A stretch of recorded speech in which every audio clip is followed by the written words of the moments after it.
गुरु भक्ति योग। सच्चे शिष्य को मोक्ष के लिए तीव्र आकांक्षा होनी चाहिए तथा संभव हो उतनी तमाम रीतियों से वह आकांक्षा प्रकट करनी चाहिए। तभी उसकी इच्छा की पूर्ति करने में गुरु उसे सहायभूत हो सकते हैं। इस आकांक्षा को प्रयत्न कह सकते हैं और गुरु की करुणामय सहाय को माता की वात्सल्यमयी कृपा कह सकते हैं।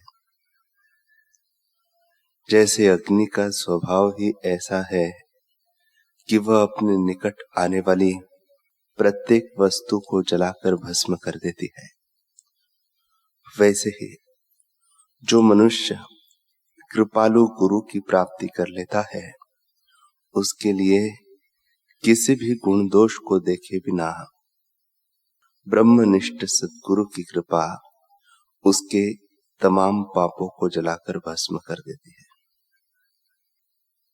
जैसे सूर्योदय होते ही तमाम अंधकार का तुरंत नाश हो जाता है, वैसे ही गुरु कृपा उतरते ही शिष्य के मन में आवरण और अविद्या का तुरंत नाश हो जाता है। आपके लिए केवल इतना ही आवश्यक है कि गुरु भक्ति योग के मार्ग में अंतःकरण पूर्वक प्रामाणिक प्रयत्न करना है। सद्गुरु साक्षात ईश्वर है, ऐसा जो कहा गया है वह सत्य ही है। उनकी महानता शब्दातीत है। आत्म संपदा के धनी, आत्म सुख में परितृप्त, अज्ञान अंधकार का नाश करने वाले, प्राणी मात्र के परम सुहृद इन महापुरुषों के दर्शन, सत्संग, मार्गदर्शन से जीवन की जो मुख्य मांग है, सभी दुखों की आत्यंतिक निवृत्ति और परमानंद की प्राप्ति, वह सहज में पूरी होने लगती है। और चाहे रोगी हो अथवा स्वस्थ, निर्धन हो चाहे धनी, पापी हो या पुण्यात्मा, भक्त हो या भक्त, संसारी हो या विरक्त, सभी का जीवन ऊंचा उठने लगता है। सज्जन तो धर्मात्मा बनते हैं, पापी से पापी व्यक्ति भी दुष्कृत्यों को त्याग कर सत्प्रवृत्तियों का आश्रय लेके सच्चे सुख को पाने की राह पर चलने लगता है। पूज्य गुरुदेव की ब्रह्म अनुभव संपन्न ओजपूर्ण वाणी जिनके भी कानों में पड़ी है, उनके जीवन ने करवट ली है।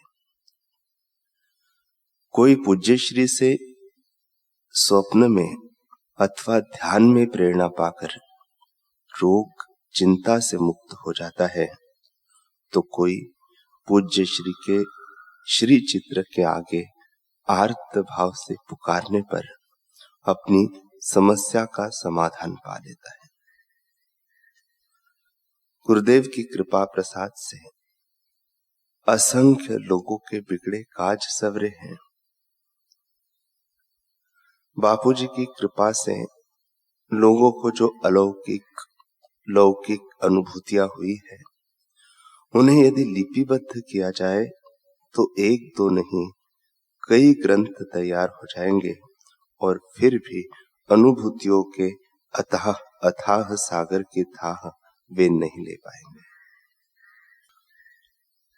मोनिका बहन अपने अनुभव में कहती है कि सन 2000 में मैं अपनी बहन के साथ अहमदाबाद आश्रम आई थी। हम पूज्य बापूजी के दर्शन करने गए।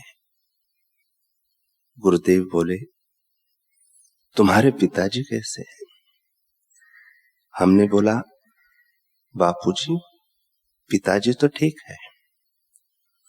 पूज्य श्री ने हमें प्रसाद दिया और कहा, यह अपने पिताजी को दे देना। गुरुदेव ने पिताजी को याद किया, यह बताने के लिए हमने घर पर फोन किया तो पता चला कि उन्हें ब्रेन हेमरेज, हार्ट अटैक और लकवा तीनों एक साथ हुए हैं और वे आईसीयू में भर्ती है। हम समझ गए कि शायद इसलिए गुरुदेव ने हमें वह प्रसाद दिया है। हमने आश्रम के बड़ बादशाह का जल व मिट्टी ली और घर पहुंचे।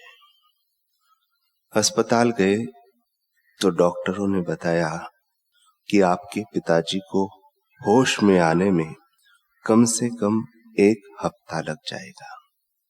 इनकी हालत बहुत गंभीर है। हम आईसीयू में गए और पिताजी के बिस्तर के पास पूज्य श्री के कर कमलों से मिला हुआ प्रसाद रखा। बड़ बादशाह की मिट्टी का तिलक लगाया, बड़ बादशाह का जल उनके चारों ओर छिड़का और हुआ यह कि 2 घंटे बाद उन्हें होश आ गया। डॉक्टर अत्यंत विस्मित होके बोले, इनका इतनी जल्दी होश में आना यह किसी चमत्कार से कम नहीं है। पिताजी ने हमें बताया कि मुझे ऐसा लगा कि किसी ने मुझे झटका मारा, हल्का सा होश आया। कोई बोल रहा था, अरे उठ, अभी तेरा समय नहीं हुआ है, उठ जा, खड़ा हो जा। पता नहीं अचानक मुझ में कहां से हिम्मत आई।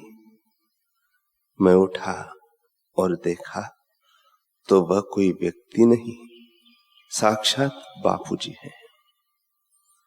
मैं कुछ बोल नहीं पाया, बस आंखों से आंसू बह रहे थे। मैं गुरुदेव को एकटक देख रहा था। थोड़ी देर में बापूजी अंतर्धान हो गए।